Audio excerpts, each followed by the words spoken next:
kunyesha, kurol, the red days, mashiro, periods, Mr. Flow.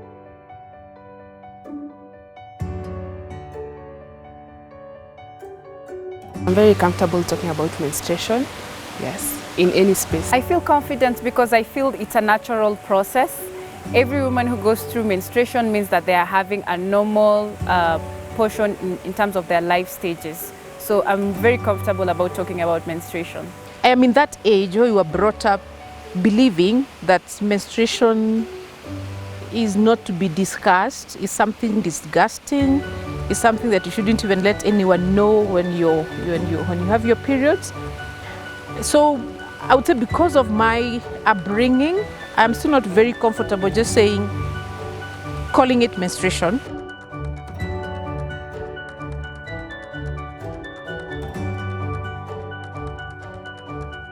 One of the challenges is the access to sanitary towels. Some of them are quite pricey and not every girl, especially in the villages, can afford them. You know, the environment when girls are menstruating, there are cases where girls are stigmatized or the people around them just don't understand or don't want to recognize that the girls are menstruating. Therefore, the kind of treatment they're supposed to receive at that time should be a bit different because of their condition. When we were growing up, I would say in the 80s and early 90s, first of all, sanitary pads were not available. I just remember seeing women using cotton wool, which they used to fold, just cut into pieces and fold nicely, and that's what they used to use. That came with a lot of challenges. First of all, affording it, right? Disposal. You know, being it's a piece of cotton wool. It doesn't come with some nice package for disposal. So when you're done with it, you just have to look for a pit latrine. There are so many things that are against young women and girls, especially when it comes to menstruation. I know this because I've had the privilege of working with girls in rural areas. The first is that they wouldn't get a chance to go to school like any other person. The second is it's very expensive because menstruation hygiene kits are not cheap, even the ones that are reusable.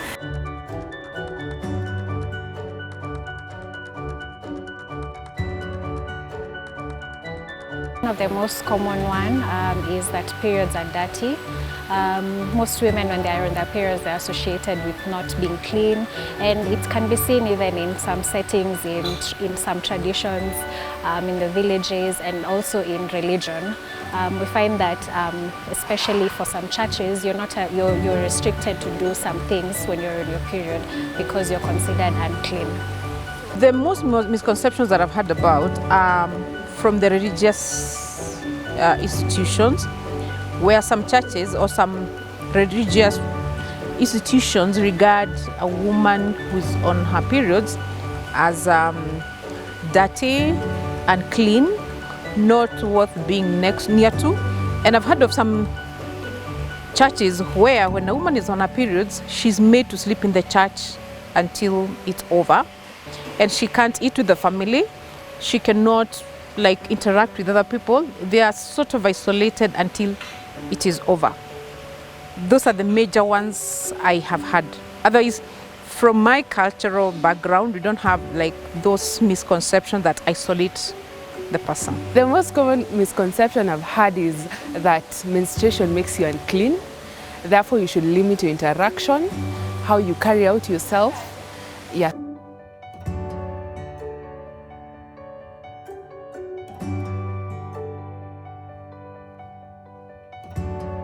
One of the things is teaching our children young.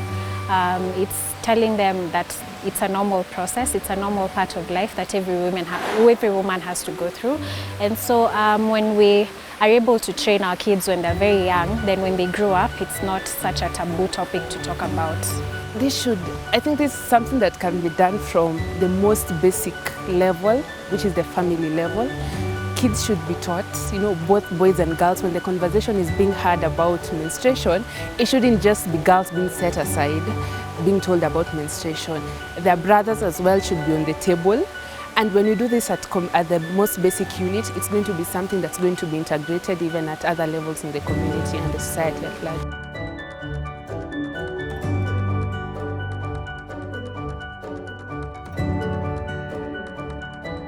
I do think menstruation is related to human rights because every woman menstruates, and in every household you won't ever lack a situation where a woman is going through the challenges of menstruation. The rights can be upheld by the government supporting women, especially in the villages, with access to sanitary towels, also educating them on the importance and just how menstruation can be normalized in the villages.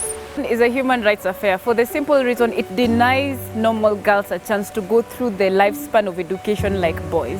And it becomes a human right when they are given the same exam with a boy who has never missed school. It also becomes a human right when a parent or a guardian abuses a young girl because they need menstruation hygiene kits and they can't afford. So it becomes a human right in many ways. Also, during menstruation hygiene, some communities in Kenya actually take on their children for early marriages, and that's illegal, it's wrong, and it's immoral. So in many ways, menstruation hygiene, or lack of it, becomes an enormous human right. And even if you look at the Universal Human Rights Declaration, you'll notice that every person has a right to live, a freedom to choose, and this is utterly denied during menstruation period, especially for young girls who happen to come from marginalized and poor families. Yeah, it is a very big aspect of human rights because it's a matter of dignity, and menstruation is a very important thing and it's a very significant thing for a woman. Therefore, if it is a matter that touches on being a woman, it makes it a very important aspect of human life. The most important thing that can be done is having the conversation about menstrual health in all the spaces. And also the other thing that can be done is making sure that girls can afford sanitary towels, subsidizing the prices, and making sure those that cannot afford them have access to them through the various stages of the government.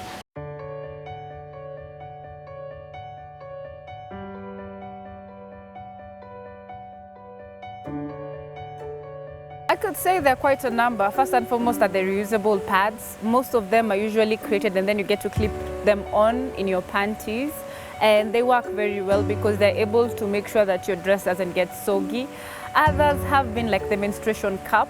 Although in Kenya, I can say not so many girls use the menstruation cup because it's a bit uncomfortable, especially if you have to put it in and then you have to sit for a lengthy period of time, and it's made of rubber, and also if it's very hot. Another innovation that I do know are the tampons, but then for the tampons, it sedates the blood to come out. So basically the tampon takes on the menstruation blood from within. So sometimes that can be a bit uncomfortable. But I think the best ever are the sanitary pads that you can always use and throw.